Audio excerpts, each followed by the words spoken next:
Mesdames et messieurs, la France.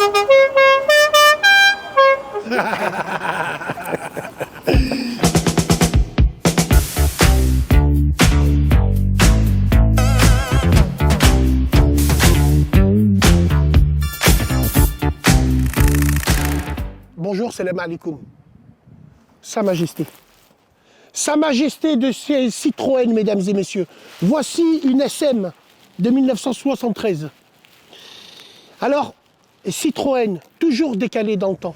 Ce qui a fait la réussite et la perte de Citroën, c'est qu'ils ont toujours été en avance sur leur temps. Et ça a été mal compris par les clients. Cette voiture en est le symbole même.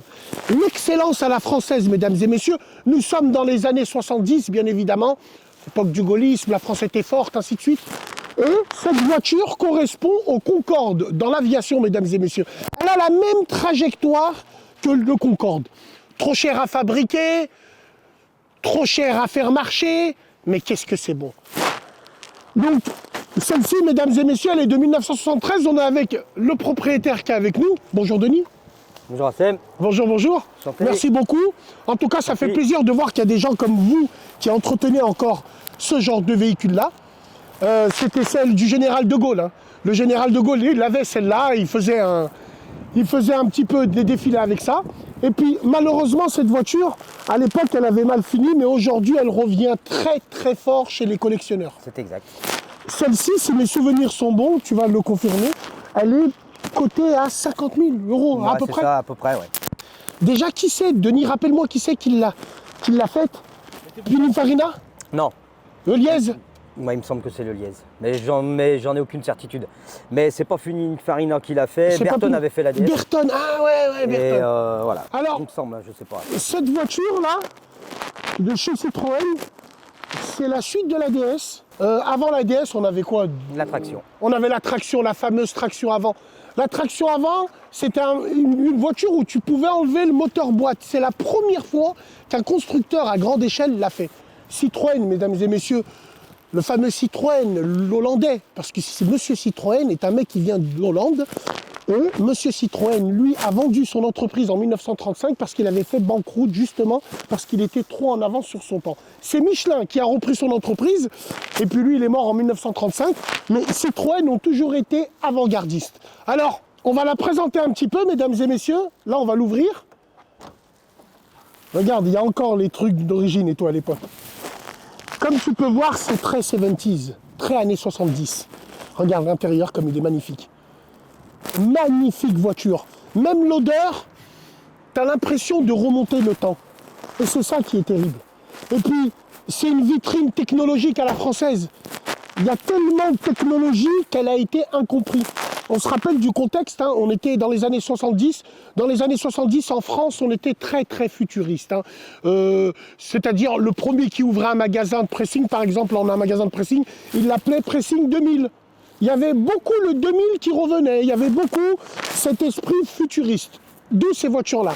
Alors, aussi, il faut dire aussi qu'elle est morte dans le film un petit peu parce qu'elle est sortie, Denis, si mes souvenirs sont bons, en plein crack pétrolier de 1973. C'est exact. Ah ouais, en plein crack pétrolier, c'est peut-être ça qui l'a tuée aussi. Mais elle est magnifique. Regardez les lignes fluides. Alors, je ne suis pas sûr, j'ai peur de dire une bêtise. C'est Eliez, je crois, qui a fait cette voiture-là. Eliez, rappelez-vous, hein, c'est ceux qui ont fait la BXTC, les kits, là, les riftés, vite fait, bien fait. Injection électronique, fallait l'écrire ça à l'époque. Hein. Ça, fallait l'écrire à l'époque parce que tu étais très décalé. Alors, sur celle-là, Denis, finalement, elle n'est plus injection électronique. Elle n'est plus en injection électronique. C'est toi qui l'as passée? Non.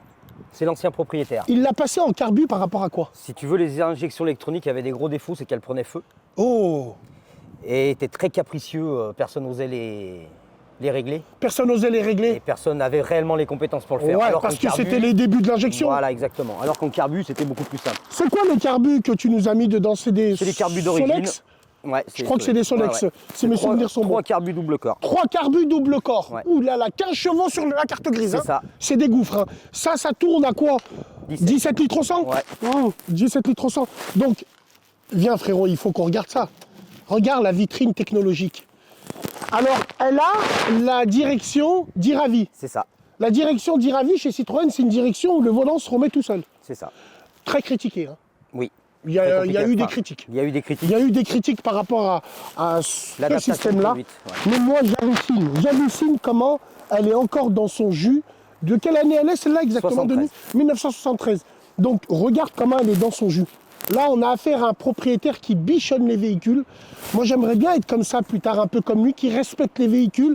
La technologie française, mesdames et messieurs, qui n'a pas été mis assez en avant, parce que nous, on jurait que par les Allemands et tout.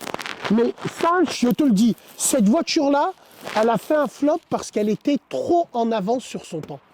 Et je peux te le garantir qu'avec un V6 2,7 litres de chez Maserati, 2,7 litres, 170 chevaux, mesdames et messieurs. Rappelez-vous à l'époque, 170 chevaux, c'est l'équivalent aujourd'hui de 450 chevaux.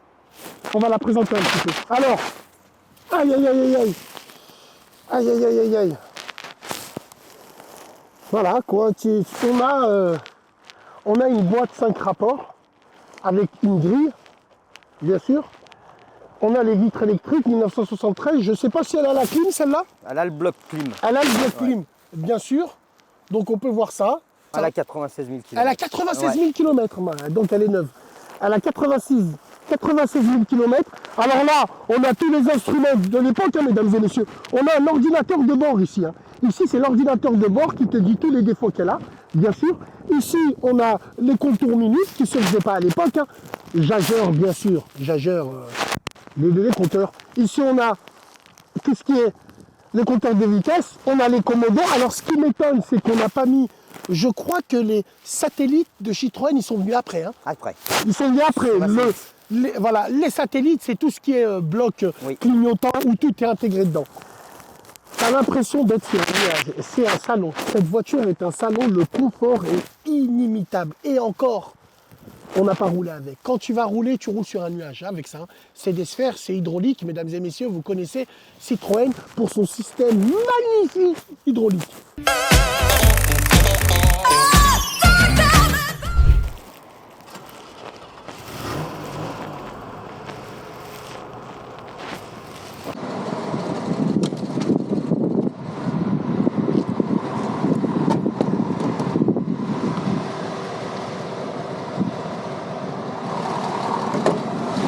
Oh là là là là là. T'imagines toute la place qu'il y a là, là? Regarde, c'est magnifique. V6 Maserati, mesdames et messieurs. V6 Maserati, tu vois qu'elle tourne comme une horloge. Ici, on a les sphères. C'est ça qui permet de monter, de baisser le véhicule. Regarde à l'ancienne. Regarde, il n'y a pas de cache moteur. On voit tout. On a accès à tout. Là, je sais pas, il y a une courroie, le moteur, elle sert à quoi cette courroie? Ah, c'est pour l'hydraulique. L'hydraulique. Et le bloc clim. Incroyable. Mais regarde ça. C'est magnifique, le bidon d'huile Yaco de l'époque. Magnifique. Ici, on a des filtres à air. Voilà. Et puis, c'est le bloc Maserati développé avec Citroën. 2,7 litres, si mes souvenirs sont bons. 2,7 litres. Triple corps. Alors, les carburateurs, j'arrive pas à les voir, ils sont où? Ils sont là, ils sont derrière, hein, les enfoirés, ils sont cachés. Voilà, ils sont là. Voilà, ils sont là. Ça à régler, c'est la misère. Mais elle tourne super bien. C'est un truc de fou. Alors, l'ensemble, boîte à vitesse, il est en dessous. Il est devant. Il est là, d'accord. Ah ouais, elle est là, la boîte. C'était la configuration. On peut mettre un moteur en centrale avant. Centrale avant, ouais. Avec la boîte devant. Ah, c'était leur conception de reprendre un peu comme ils avaient fait pour la traction avant. Magnifique. Mesdames et messieurs, on vous propose de voyager dans le temps avec ça. T'as même pas besoin de la DeLorean de Marty McFly. Regarde tout ça. L'excellence à la française, mesdames et messieurs. Alors, moi, Denis, j'aimerais te poser une question. La légende dit que c'est des moteurs très capricieux. Vrai ou faux? C'est des moteurs qui demandent de l'entretien. De l'entretien. Du respect à la chauffe. Bien, à la chauffe, conduite. important. Pour pas passer les rapports trop rapidement. Très bien. Pour pas générer des trop grosses tensions de chaîne. Après, si c'est entretenu, c'est comme tout le reste. Et quand tu dis, par exemple, l'entretien, c'est-à-dire l'huile, l'huile est très importante. Elle est très importante. Les temps de chauffe sont très importantes. Les réglages de courroie, enfin c'est de chaîne de distribution, c'est-à-dire les tensions, qui doivent D'accord. être respectés tous les 10 000 km. Et alors le truc, c'est que par exemple, quand tu dis le temps de chauffe, elle n'a pas d'organe, elle n'a pas de turbo, Non. elle n'a pas de compresseur. Non. Donc il faut quand même attendre un Oui. temps de chauffe. Oui, D'accord, il faut très que bien. toute la mécanique soit dans une osmose de température. D'accord. Donc mesdames et messieurs, on vous a présenté le moteur.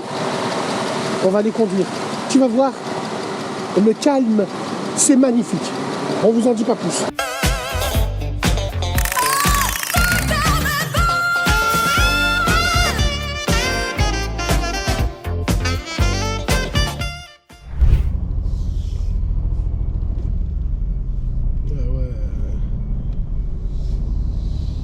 Elle a 50 ans cette voiture.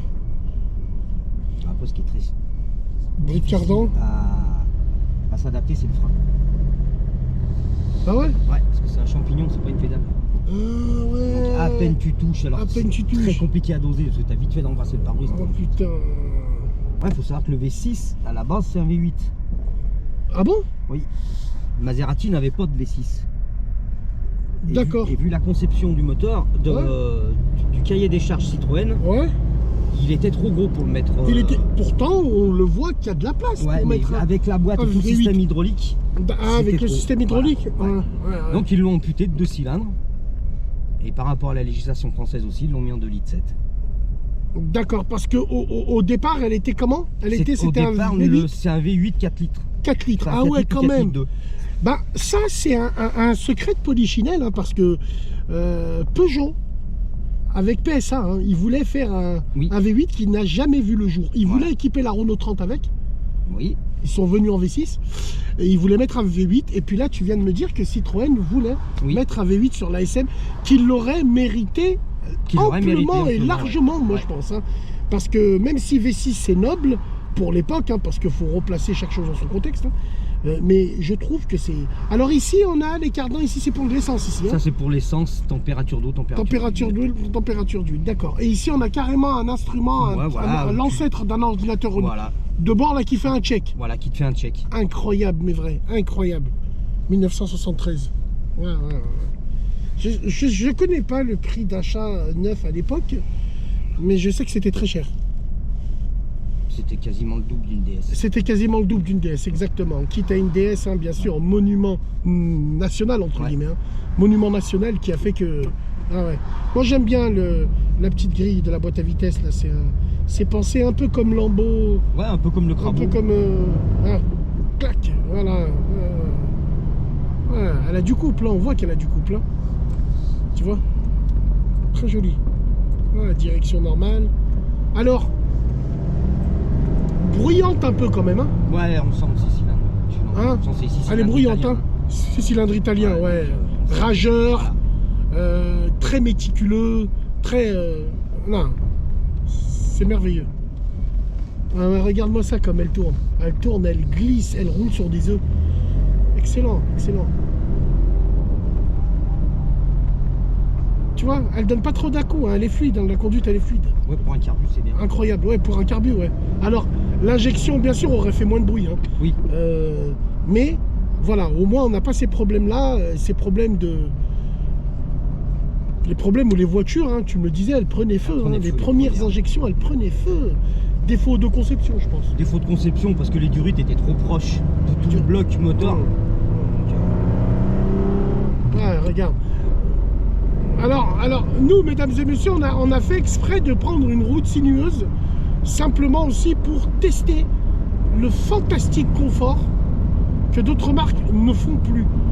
Emmenez-nous tous vos suspensions pilotées et tout ce qui va avec. Je peux te le garantir que l'hydraulique, c'est la meilleure chose en suspension, même si, bien sûr, quand l'hydraulique tombe en panne, c'est la merde. C'est la merde. Quand les sphères, ce que vous avez vu là, les verres tombent en panne, c'est la merde. Donc voilà, on conduit super bien, on est bien, on remonte le temps comme ça et puis ça nous permet de rouler dans la vieille France, la France du plein emploi, oui, la France des 30 glorieuses, la voilà mesdames et messieurs.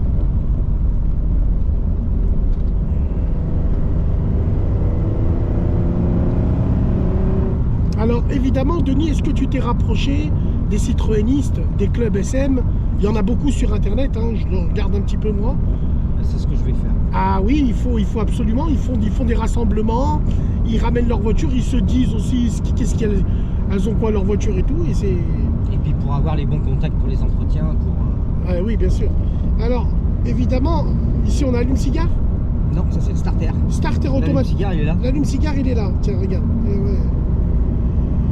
Bien sûr, avant, mesdames et messieurs, l'allume-cigare et le cendrier étaient avant l'ABS, avant l'airbag, pour te dire, parce qu'on fumait avant de partout et tout. Donc ici, on a un rangement. Ici, le tableau de bord est super bien dessiné. Tu peux remarquer que les matériaux n'ont pas pris une ride, excusez-moi, bien sûr. Et tu vois ici, donc la boîte à gants, elle se trouve là. Ici, c'est en cuir. Très joli. La console, elle est très jolie. Ils mettaient pas de l'autoradio à l'époque ou c'était en option? Ah, ici, il est là, l'autoradio. Eh oui. L'autoradio, il est là. Parfait, ça. Très bien. Ah, regarde comme ça roule. Regarde comme ça roule. C'est fluide, c'est wow, magnifique. Magnifique. Elle te berce, hein. Cette voiture est une berceuse, hein. C'est moi qui vous le dis. Hein. Elle est de 1973, 50 ans plus tard, tu fais de l'autoroute avec, je te le garantis que tu n'auras pas le même confort que certains véhicules de leasing 2023. Hein. Et puis bien sûr, cette voiture, comme il a dit Denis, il faut la respecter. Il ne faut pas la sortir pour rien. Il faut la sortir le dimanche, il faut la sortir lors des rassemblements. Il faut faire un tour avec pour éviter de l'immobiliser, bien sûr. Mais cette voiture-là, ce qui est très très important, c'est avoir les mains dans le cambouis, dans le sens où il faut être un passionné pour avoir ces voitures-là. Les mecs, ils reconnaissent la voiture qui tombe bien juste à l'oreille. Hein. Bon, c'est l'ancienne mécanique, c'est plus facile de détecter à l'oreille que là maintenant. Donc, regarde.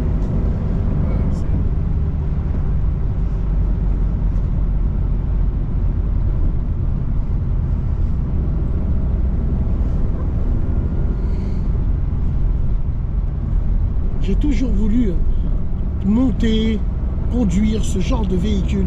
Parce que je te dis la vérité, c'est la technologie avant-gardiste française et Citroën, bien sûr. Bien sûr, bien sûr. Alors, bien sûr, on va faire un petit peu d'histoire. Alors, Citroën, il a eu une rencontre qui a été primordiale pour lui, c'est quand il est allé voir Henry Ford. Oui. Il est allé voir Henry Ford en 1905. Il est allé voir là-bas Henry Ford, le nazi, bien évidemment. Hein. Oui, le nazi, oui. Henry Ford qui lui a montré ce qui était le taylorisme, c'est-à-dire comment travailler à la chaîne. À l'époque, il sortait, toutes les 30 secondes, il sortait des Ford T. Et il a pris le modèle d'Henry Ford, il l'a emmené à Paris, à Quai de Javel. Pour ceux qui connaissent, Quai de Javel, c'est dans le 15e arrondissement, si mes souvenirs sont bons. Et c'est là-bas où il y avait l'usine Citroën et qu'on a commencé à produire à la chaîne. Et Citroën aussi est avant-gardiste, aussi socialement parlant pour ses employés, avec les premiers arbres de Noël, fêtes en entreprise, les aides aux congés payés. Les congés payés viennent plus tard, mais il a été précurseur socialement dans la vie de l'entreprise et de ses ouvriers. Et Citroën, il a mal fini. Il a mal fini parce que... Alors, aussi, petite histoire, vous savez ce que c'est les chevrons de la marque Citroën? Enfin, Citroën, il faisait des chevrons, des grands chevrons, tu vois, pour l'industrie.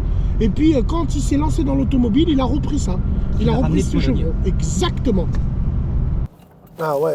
Pour le frein, c'est ah spécial. Ouais, le frein. Oh là là. T'as intérêt de faire super attention. Oh là là là là, le frein, incroyable. Ah ouais, elle pousse, hein, regarde. Hein. Après, Ouais. tu vois, ça a beau avoir des bosses. Tu sens rien. Tu sens rien. Regarde, regarde. La route, elle est sinueuse, tu sens rien. Avec mon Audi, je sens plus. Je sens plus que ça. Incroyable, incroyable. Par là, là. Incroyable. Là, on est chaussé en 15 pouces. Ouais. Sachez bien qu'à l'époque, 15 pouces, c'est l'équivalent de 20, 21 pouces maintenant. On va te laisser la parole, Denis. J'aimerais savoir quel projet tu as dessus. Refaire un petit peu, faire une réflexion au niveau de l'intérieur. Tu vois, comme tu peux le constater, les sièges, ils sont un peu Voilà, Ouais, tu vois. on va dire que c'est sympathique. Voilà, il n'y a pas grand-chose. Il n'y a pas grand-chose. Un gros nettoyage, voir un petit peu en carrosserie ce qu'il y a à refaire. Après, concrètement, il n'y a pas grand-chose à faire. Franchement, en carrosserie, Voilà. j'arrive pas à voir. Voilà, tu vois, il y a des petits points. Ah, il y a des comme ça, petits ou points, un peu- d'accord. Voilà. D'accord. Après, il n'y a pas de point de rouille, il n'y a pas. Voilà. Elle couche dans un garage, elle dort dans un Ouais, garage. elle dort dans un garage. Bien sûr. Alors, on a les feux directionnels sur celle-là, Non, Denis. ils ont été bloqués. Ils ont été bloqués. Ouais, parce que C'est-à-dire sur les DS, c'était à câble. À câble, ouais. Ouais, et c'était très performant. Et sur la SM, ils ont voulu y mettre à l'hydraulique. Ah, Donc, oui, voilà, eh je te oui, dis pas eh oui. l'usine Eh oui. à gaz. Bien sûr, l'usine à gaz qu'il y a. Voilà. Donc ici, c'est la prise d'air normale, Ouais. bien sûr. Est-ce que, par exemple, au niveau du cockpit, du poste de pilotage, est-ce que, par exemple, à l'arrière, on voit assez les gens? Est-ce que s'il y aurait quelque chose à critiquer sur cette voiture, tu critiquerais quoi? À part que c'est une voiture qui demande beaucoup d'entretien, après la critique. Pas grand-chose, bah pas ouais, grand bien chose. sûr. Pas Bien grand sûr. chose. Et dès que tu viens le matin, en la prenant, qu'est-ce qui te fait kiffer? C'est que c'est vraiment agréable à conduire. Ouais, Ouais. ouais. C'est Moi, par exemple, j'aime beaucoup ce côté-là. Et puis, je pense que Citroën aurait pu aller beaucoup plus loin, aurait pu faire d'un seul bloc, un peu comme les séries 8, Un peu comme ça, ouais. les séries 850. J'aime beaucoup cet endroit-là. Et puis, on sent tout de suite que c'est une voiture des années 70, mais futuriste. Ouais. C'est le Concorde, quoi, en fait. Hein. Magnifique, merveilleux. Mesdames et messieurs, merveilleux. Elle est sortie l'année où mes parents ils se sont mariés. Pour mon père, Allah yarhamou. En tout cas, on remercie encore notre ami Denis. C'est très très important pour ça. Parce que c'est grâce à ces gens-là qui perpétuent la tradition de l'amour des véhicules. Alors là, on n'est plus chez les youngtimers. Là, on est chez les collectionneurs. Et moi, plus tard, j'aimerais être un peu comme ça. J'aimerais avoir un véhicule comme ça, passionné. Et surtout parce que les gens ne savent pas ce que ce véhicule a rapporté à la France quand même. Évidemment, s'il y a d'autres personnes qui ont des véhicules... Tiens, tu veux que je te donne un exemple? Un véhicule que je cherche par exemple? Une HF intégrale. Je cherche une HF intégrale pète-nuque. 16 valves. À chaque fois que tu mets une deuxième, elle te pète sa nuque. HF intégrale. Le gros éléphant sur la calandre. 205 turbo 16 soupapes. Renault 5 Turbo 2. Oh putain, vous avez des véhicules à nous présenter. Comme Denis, on te remercie encore. Merci beaucoup Denis. Venez nous présenter vos véhicules et nous on les présentera comme vous aimez vos véhicules. Parce qu'on est des passionnés avant tout.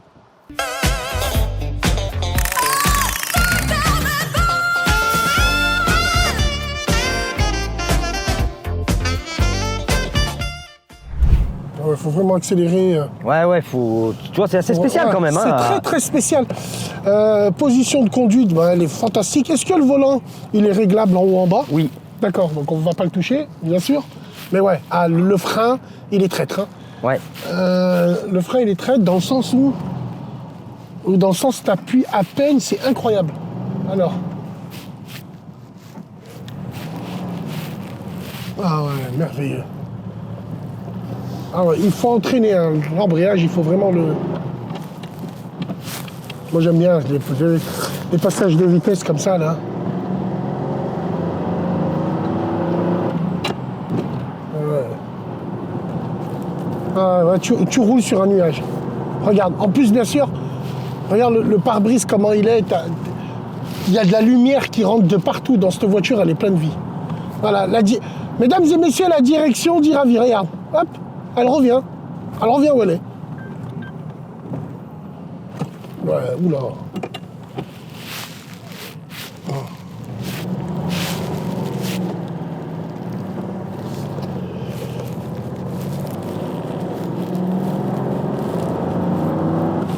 Elle n'aime pas les sous-régimes, elle. Hein. Ouais, faut vraiment être dans Faut sa vraiment, marge oui. d'utilisation. Et pour trouver le point d'ancrage, il est dur. Au départ, c'est pas évident. Ouais. Mais voilà quoi, 50 ans quoi, 50 ans la voiture, 50 ans. Incroyable, incroyable, incroyable. Ah, moi ça. Et il a du couple, hein. Le V6 il a du couple, là, on le sent. Hein. On le sent qu'il a du couple. Tu vois, elle commence à montrer sa pleine puissance à partir de 3000 tours minute. Tu vois, elle commence à monter un peu. Ouais.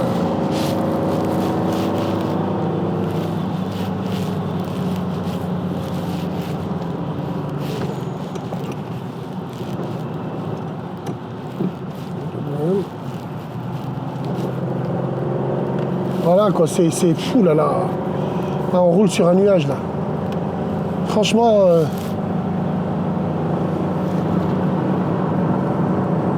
Ouais, non, c'est incroyable. Incroyable. Déjà...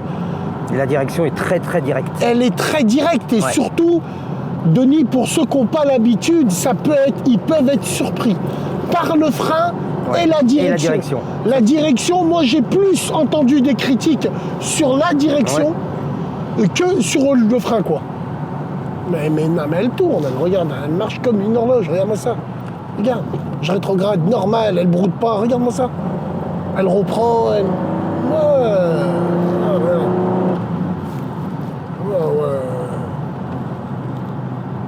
Non. C'est un nuage. Tu vois?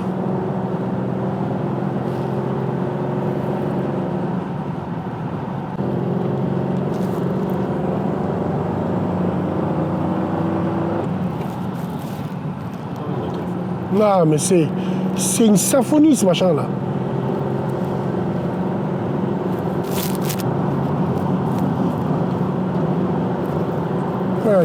T'es obligé d'avoir les deux mains sur le volant avec cette direction-là. T'es obligé. Et après, c'est une habitude. Hein. Après, c'est vrai, c'est une habitude à vraiment prendre. Tout seul. Hein. Oui, c'est une habitude à prendre. Mais pour ceux qui n'ont pas l'habitude, je peux te garantir que tu peux être très surpris. Après, il faut la laisser faire en fin de compte. C'est ce qui est le plus compliqué à s'habituer, il faut la laisser. Voilà. Mais nous, Denis, on n'a pas l'habitude de laisser faire des voitures. Donc on veut toujours avoir la main mise dessus. C'est pour ça qu'on peut se tromper. En quatrième, en route de campagne, elle glisse toute seule. Elle glisse toute seule. Incroyable. Là, moi, je vais pas trop coller les véhicules parce qu'avec ce frein-là,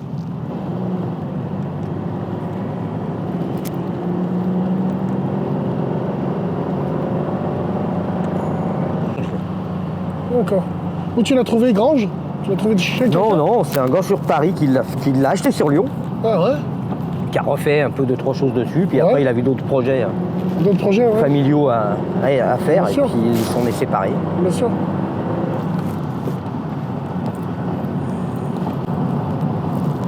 Ah, merveilleux. Tu vois, ici, là, il te marque les distances d'arrêt. Par exemple, si tu es en 130, il te faudra 150 mètres pour être arrêté. Incroyable. Déjà à l'époque. Alors évidemment, on est dans une époque où la sécurité routière, ils en ont rien à foutre, hein, bien sûr. Et rappelez-vous que cette année-là, 1973, c'est une année à marquer au fer rouge au nombre de morts qu'il y a eu en France. Il y a eu au moins 18 000 morts. Il y a eu même un spot de pub où on a pris tout un village de 18 000 habitants, on les a mis par terre au sol pour montrer à peu près tous les accidents de la route qu'il y a eu. Pourquoi il y a eu tous ces accidents? Parce que, à cause des 30 Glorieuses, les Français ont pu avoir accès à la voiture plus facilement qu'avant. Donc évidemment, plus de voitures vendues, plus de monde sur la route, plus de risques.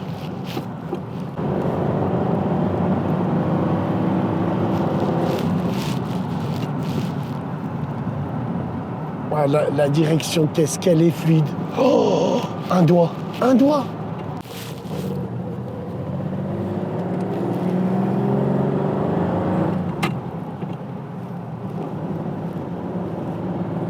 Magnifique. Donc là, première. Un coup de première, là, t'es obligé. Elle y accepte bien. C'est des tambours ou des disques? Disque. Avant-arrière. Ouais. Putain, déjà. Hein.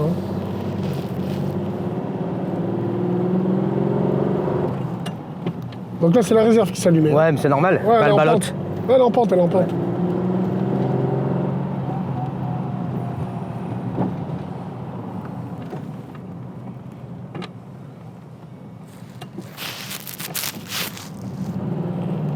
Ouais, le point d'ancrage, qu'est-ce qu'il est loin. Ouh là, qu'est-ce qu'il est loin, non. J'avais vu, Denis, tu feras gaffe, il y a un bruit de cardan. Cardan, exactement, droit. Ouais. En tout cas, Denis, merci beaucoup, Denis. Merci à toi. On te remerciera jamais assez. Plaisir moi aussi, plaisir partagé. Tu nous as donné la possibilité de remonter le temps. Et franchement, je te dis la vérité, pour les jeunes qui nous suivent ici, ils ne connaissent pas ces voitures-là. Donc il faut leur dire qu'il y a eu un patrimoine automobile français. Voilà. Parce que les gamins, ils sont nés avec Audi, BMW, avec ci, ça, Mais ça. ils connaissent que ça. Voilà, bah, c'est ce qu'on leur a montré aussi. C'est ce quoi. qu'on leur a montré Voilà. aussi, mais grâce à des gens comme toi qui perpétuent la tradition. Voilà. Et puis nous qui la présentons un petit peu, ben, on peut continuer un petit peu à rêver entre guillemets. Moi, ouais, si j'avais eu un garage, le garage de mes rêves, comme dirait l'autre, j'en prendrais une, bien sûr que j'en prendrais une.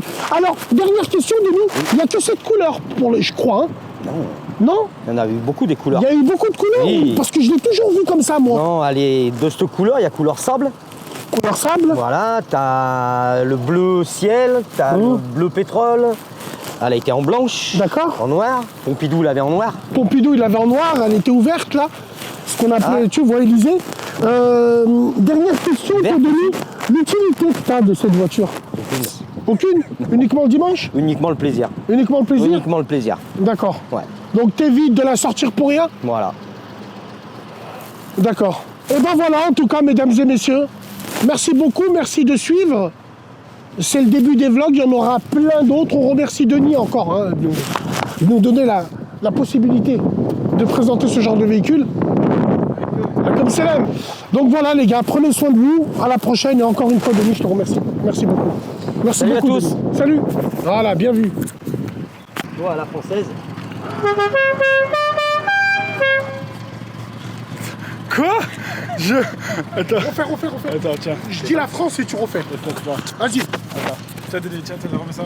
1, 2, tu me filmes moi. Mesdames et messieurs, la France.